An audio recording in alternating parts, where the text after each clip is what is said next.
আজকের এই সন্ধ্যার যিনি মূল আকর্ষণ, আমি তার সঙ্গে প্রথম সাক্ষাৎ করেছিলাম 2018 সালে বারুইপুরে। এরকমই আরেকজন ট্যাক্সি চালক শহীদুল লস্কর, যার নাম ভারতবর্ষের প্রধানমন্ত্রী, যিনি এটি টিভিতে মন কি বাত অনুষ্ঠানে ঘোষণা করেছিলেন। পুরীতে তার অকাল প্রয়াত বোনের স্মৃতিতে হাসপাতাল নির্মাণ করেছেন। সেই অনুষ্ঠানে আমাকে রাখা হয়েছিল, আমি গিয়েছিলাম। সেখানে আমি গাজী জালালউদ্দিন সাহেবকে আমি প্রথম দেখি, ওনার সঙ্গে কথাও হয়েছিল, একটু আগে আমরা সে কথা বলছিলাম। তো আমি দুটো কথা একটু বলে দিই ওনার সম্পর্কে। মানে উনি কে আজকে প্রথম আমি জানলাম। উনি এবং ওনার স্ত্রী একসময় এন্টালির ফুটপাতে ভিক্ষা করতেন। সৌভাগ্যবশত উনি ট্যাক্সি চালানোটা শিখেছিলেন। আবার যদি ভুল হয় উনি সংশোধন করে দেবেন, কারণ ওনারই লেখা থেকে আমি জেনেছি। সেই প্রথমে টানা রিক্সা চালাতেন, তারপর ট্যাক্সি চালাতেন। সেই ট্যাক্সি চালাতে চালাতে এমন কিছু আরোহীর সঙ্গে ওনার পরিচয় হয় এবং উনি ওনার কাজ শুরু করেন। কি কাজ?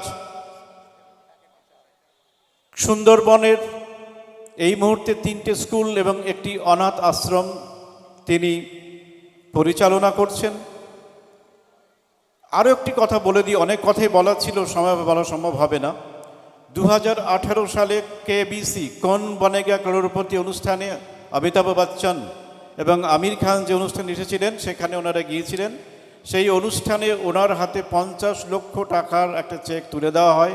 সেই চেক দিয়ে উনি নরেন্দ্রপুরের উখিলা পাড়ায় একটি স্কুল খুলেছেন, হায়ার সেকেন্ডারি স্কুল।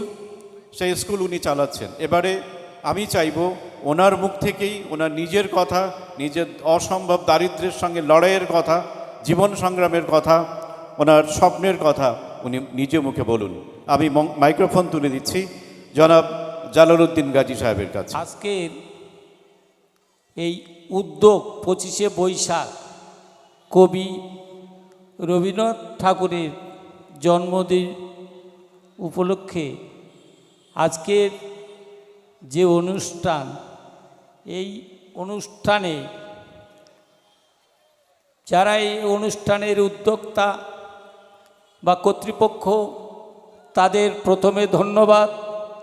আমি এই যে সম্মানিত হচ্ছি বা হয়েছি বা এই অনুষ্ঠানে আমাকে সম্মানিত করার জন্য আনা হয়েছে, আমি যেরকম চেষ্টা করছি, যদি এই রকম আপনারা সবাই যদি চেষ্টা করেন, তাহলে কিন্তু এরকম সম্মানিত হতে পারেন। যাই হোক, আমার জীবনের ইতিহাস আপনাদের কাছে সামান্য তুলে ধরছি।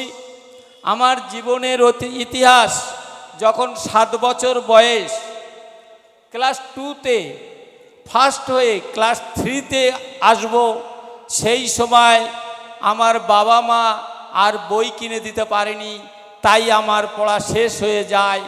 তারপর ক্ষুধার জ্বালায় কলকাতার ফুটপাতে থাকা আর ভিক্ষিক করে খাওয়া। আস্তে আস্তে একটু বড় হয়ে ইন্টালি মার্কেটে টানা রিক্সা চালানো। তারপর 17 বছর 18 বছর বয়স যখন হয়, বিয়ে হয়, সঙ্গী হন তসলিমা বিবি। সাথে সাথে দুজনে মিলেই এই কাজ করতে থাকি। সেই কাজ আজকে আমি আস্তে আস্তে করে ট্যাক্সি চালানো শিখে যাই।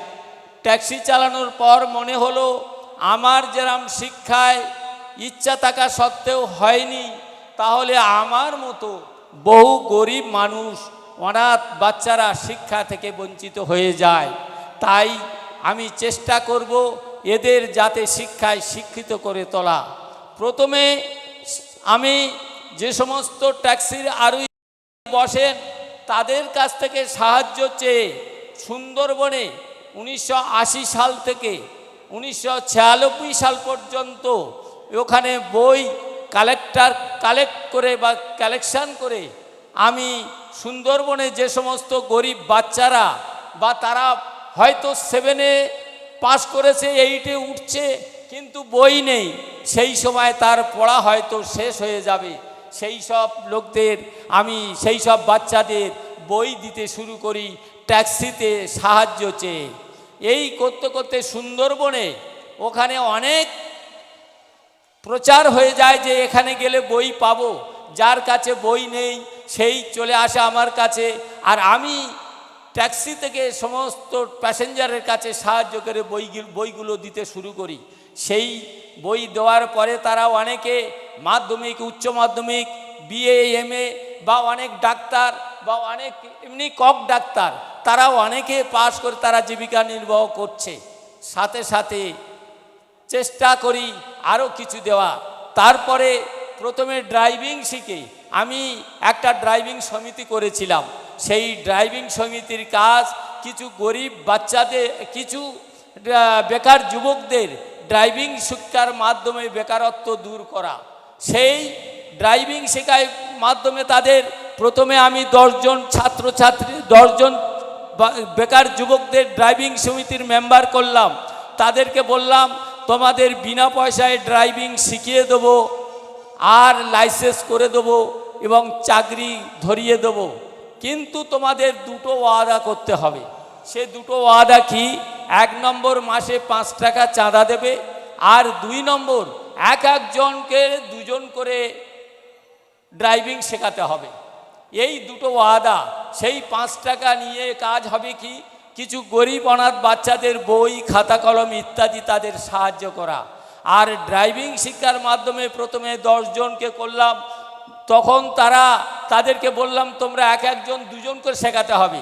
তা প্রথমে 10 জন, 10 জন থেকে হতে 20 জন, 20 জন থেকে 40 জন, 40 জন থেকে 80 জন। বর্তমানে কিন্তু এখন 400 থেকে 500 বেকার যুবকরা তারা ড্রাইভিং শিক্ষার মাধ্যমে জীবিকা নির্বাহ করছে।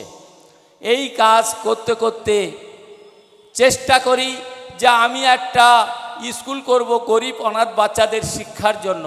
এলাকা মানুষের কাছে সাহায্য চাইলাম যে আমার 10 কাঠা জমি সাহায্য করুন, আমি একটা স্কুল করতে চাই। তো কেউ দিতে রাজি হয়নি। তখন আমি মনে করলাম এই কাজ আমার নিজের করতে হবে। তখন আমার 3টে ছেলে মেয়ে, তারা লেখাপড়া শিখছে আর সংসার, আর সেই ট্যাক্সি চালানোর ইনকামে আস্তে আস্তে করে একটু পয়সা জমা করে আমার নিজের বাসস্থানের উপরে 2 কামরা ঘর শুরু করি। আর সেই ঘর স্কুলের নামে লিখে দেওয়া হয়। বর্তমানে আমাদের বাসস্থান বলতে নেই, আমরা সেই স্কুলে থাকি আর এই কাজ করতে থাকি। তা প্রথমে স্কুল করেই প্রথমে 22 জন ছাত্রছাত্রী আর 2 জন শিক্ষক নিয়ে 1998 সালে এই স্কুল শুরু করি। আস্তে আস্তে 2006 সাল পর্যন্ত সেই স্কুল 12 কামরা ঘর, 3টে বাথরুম আর মিড ডে মিল রুম তৈরি হয়ে যায় বা চেষ্টা করি। সমস্ত কিছু নিজের ট্যাক্সির ইনকাম আর কিছু প্যাসেঞ্জার যারা ট্যাক্সিতে বসে প্রতিটা প্যাসেঞ্জারের কাছ থেকে সাহায্য চেয়ে 2006 সাল পর্যন্ত। সেখানে 2006 সাল পর্যন্ত 200 ছাত্রছাত্রী, 8 জন শিক্ষক আর 2 জন কর্মী, মিড ডে মিল দেওয়া হয়। সেই রূপ করতে করতে 2006 সাল পর্যন্ত হয়ে যায়। এরপরে একদিন ট্যাক্সিতে আসছি, মিস্টার দীপঙ্কর ঘোষ, তিনি আমার ট্যাক্সিতে বসেছিলেন নিউ মার্কেট থেকে আর বালিগঞ্জ সার্কুলার পর্যন্ত। তাঁর কাছে এই কথা আবেদন রাখি যে আপনি কিছু সাহায্য করুন, এই কাজ করেছি। তখন উনি আমার ওখানে গেলেন সুন্দরবনে, জয়নগর থানা, জয়নগর এখন ভাগ হয়ে বকুলতলা থানা হয়েছে, উত্তর পূর্ব ঠাকুর চক, ওখানে আর কি সেখানে উনি গেলেন, কিছু ফার্নিচারের কিছু জিনিসপত্র ওখানে কিনে দিলেন। আমি অনুরোধ করলাম যে আমার এটা মুসলিম পাড়ার মধ্যে আমার স্কুল, এখানে বাইরের কোনো ছেলে মেয়ে আসতে হয়তো না করলেও তবু আমার মনে লাগলো হয়তো তারা উতস্তত করতে পারে, এখানে বাইরে থেকে একটা স্কুল বড় করে স্কুল করব, আপনি যদি একটু সাহায্য করেন বলে কিছু ওখান থেকে মিস্টার দীপঙ্কর ঘোষ আর মিস্টার অজিত কুমার সাহা, উনিও আমার ওখানে গেলেন, দুই বন্ধু। আমি একসঙ্গে মিটিং করে ওদেরকে বলে দিয়েছিলাম আপনারা কিছু করুন। তখন উনি একটা জমি কিনে দিন। ওনারা বললে ঠিক আছে জমি দেখুন বলে ওখানে 4-5টা প্লট দেখালাম, 2 বিঘা 7 কাঠা একটা জমি পছন্দ হলো। সেখানে 2006 সালে ওই জমিটা নিয়ে স্কুল শুরু করলেন আর শেষ করলেন 2009 সাল পর্যন্ত উদ্বোধন করলেন। তারপরে ওখানে আরেকটা স্কুল হয়ে গেল 2009 থেকে 11 সাল পর্যন্ত 200 ছাত্রছাত্রী, 8 জন শিক্ষক, 2 জন কর্মী সেখানেও হয়ে গেল। এই নিয়ে শেষ নয়। তারপর আমি আবারও চেষ্টা করি যে কিছু গরিব অনাথ এতিম বাচ্চাদের শিক্ষার জন্য, যেখানে বিনামূল্যে থাকা খাওয়া শিক্ষার জন্য একটা স্কুল করা। তখন মিস্টার অরুণ কুমার দুবে একজন ট্যাক্সিতে বসেছিলেন, তার কাছে আবেদন রাখতে তিনি ওখানে 11 কাঠা জমি কিনে দিলেন। এই 11 কাঠা আরও 11 কাঠা সবাই আরও কিছু মানুষ সাহায্য করেছিলেন, হয়ে গেল 1 বিঘা 2 কাঠা। ওখানে 2011 সাল থেকে সেই অনাথ মিশন, এর নাম দেওয়া হচ্ছে সুন্দরবন অরফানেজ মিশন। সেই মিশন কাজ শুরু করি, বিল্ডিংয়ের কাজ। এখানে 2015 সাল পর্যন্ত কাজ শেষ করে 2015 সালে উদ্বোধন করি। কিন্তু সেই স্কুলটা কিছুদিন যেতে বন্ধ হয়ে গেল অনাথ মিশনের কাজ। কারণ সেই রাস্তা, একটা বড় খাল আছে, খালের পাশে অনাথ মিশন। সেই খালের রাস্তা খুব নিচু আর জল, হাঁটু ভরা জল। বর্ষাকালে এসে গেল, আর যাতায়াত করা যাচ্ছে না। তখন সেখানে বন্ধ করে হয়ে গেল। আর আমি ওই রাস্তাটা করার জন্য বহু মানুষের কাছে আবেদন করি। ওখানে পঞ্চায়েত, ব্লক, এমএলএ, এমপি সবাই কিন্তু ওটা করতে পারলো না বা করলো না। জানি না তাদের কি প্রবলেম ছিল। তারপরে অনেক চেষ্টা করে 2-4 বছর পরে আমি, আমার গিন্নি তসলিমা বিবি বলল চলো একবার মমতা ব্যানার্জির কাছে যাই। গেলাম, মমতা ব্যানার্জির কাছে গিয়ে দরখাস্ত দিয়ে এলাম। দিয়ে আসার পরে উনি সেইটা পাশ করে দিয়ে এই এবছর এখন সেই রাস্তাটা শেষ হয়ে গেছে। এইবারে ওই অনাথ মিশন চলবে। যাই হোক, তারপরে এই কাজ করতে করতে কেবিসি থেকে একজন আরও দায়িত্ব দিয়েছেন কেবিসির কর্তৃপক্ষ, তার নাম ভাস্কর, মিস্টার ভাস্কর, যে আমাকে ফোন করেন যে গাই সাহেব আপনি ভালো কাজ করছেন, আপনাকে আমরা কেবিসি থেকে আনতে চাই। কিন্তু তখন 2018 সাল নভেম্বর মাস, আমি কিন্তু কেবিসি বলে নাম জানতাম না, কারণ আমি সময় পাই না। আমি তখন বললাম যে কেবিসি মানে কি। আমি তখন কেবিসি মানে জিজ্ঞেস করলে উনি বললে কেন জানেন না, কেবিসি কোন বানেগা করোড়পতি, এখানে যে এসে 16টা প্রশ্নের উত্তর দেয় 1 কোটি টাকা পায়। তা আপনাকে আসুন, আপনি 16টা প্রশ্নের উত্তর দিতে পারলে আমরা 1 কোটি টাকা আপনাকে পুরস্কার করব। তো আমি বললাম আমি কোনো প্রশ্নের উত্তর দিতে পারবো না, কারণ আমি লেখাপড়া জানি না, ক্লাস 2 পর্যন্ত মাত্র পড়াশোনা। সেই থেকে আমি তো প্রশ্নের উত্তর দিতে পারবো না, সুতরাং আমি যেতে পারবো না। তখন বললে ঠিক আছে, 1 সপ্তাহ পরে আপনাকে আবার ফোন করব। 4-5 দিন হতে না যেতে আমাকে ফোন করে বলছেন গাই সাহেব আপনি আসুন কেবিসি থেকে, আমরা আপনাকে আনতে চাই, আপনাকে কোনো প্রশ্নের উত্তর দিতে হবে না। উনি আপনাকে আপনার হয়ে আমির খান, তিনি উত্তর দিয়ে যে পয়সা জিতবেন সেই পয়সাটুকু আপনার স্কুলের জন্য দান করবেন। ঠিক আছে, এই বলে আমি সেখানে গেলাম। যাওয়ার পরে ওখানে অনুষ্ঠান হলো কেবিসি থেকে। অনুষ্ঠান হওয়ার পরে আমাকে 25 লক্ষ টাকা জেতালো, জিতিয়ে আমির খান জিতিয়ে 25 লক্ষ টাকা করলো।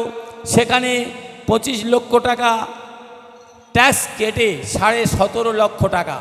তারপরে অমিতাভ বচ্চন আমাকে প্রশ্ন করছে যে গাই সাহেব আপনি যা কাজ করেছেন বা করছেন খুব ভালো কাজ করছেন, এখন আপনার স্বপ্ন কি? আমি বললাম স্যার আমার স্বপ্ন মাধ্যমিক স্কুল পর্যন্ত করার মতো স্কুল করেছি, 3টে স্কুল, একটা অনাথ মিশন।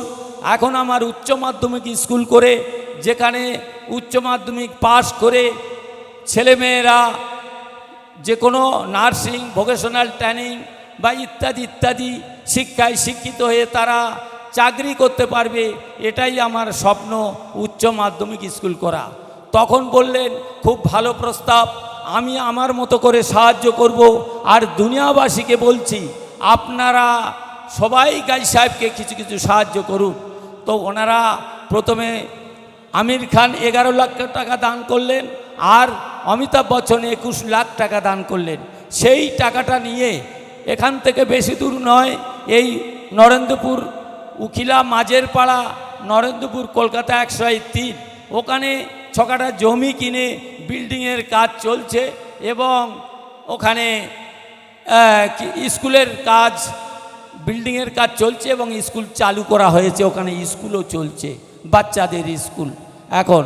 কিন্তু এই নিয়ে আমি সন্তুষ্ট না। আমার এখন স্বপ্ন যে প্রকৃত গরিব অনাথ এতিম বাচ্চারা, তারা বর্তমানে শিক্ষার যা খরচ, টিউশনি খরচ, যে খরচ, সেই খরচ কোথা থেকে আসবে, এই নিয়ে চিন্তা করতে করতে প্ল্যান করলাম যে এই সব গরিব বাচ্চাদের শিক্ষায় শিক্ষিত করতে গেলে বা নার্সিং, ভোকেশনাল ট্রেনিং বা বিভিন্ন এইসব ট্রেনিং দিতে গেলে প্রচুর খরচ, যা 6 লাখ, 8 লাখ, 10 লাখ, যা সাধারণ অন্ততপক্ষে আমাদের এই দেশে 60%, 70% লোক পারবে না এই খরচ জোগাড় করে তাদের ছেলে মেয়েদের।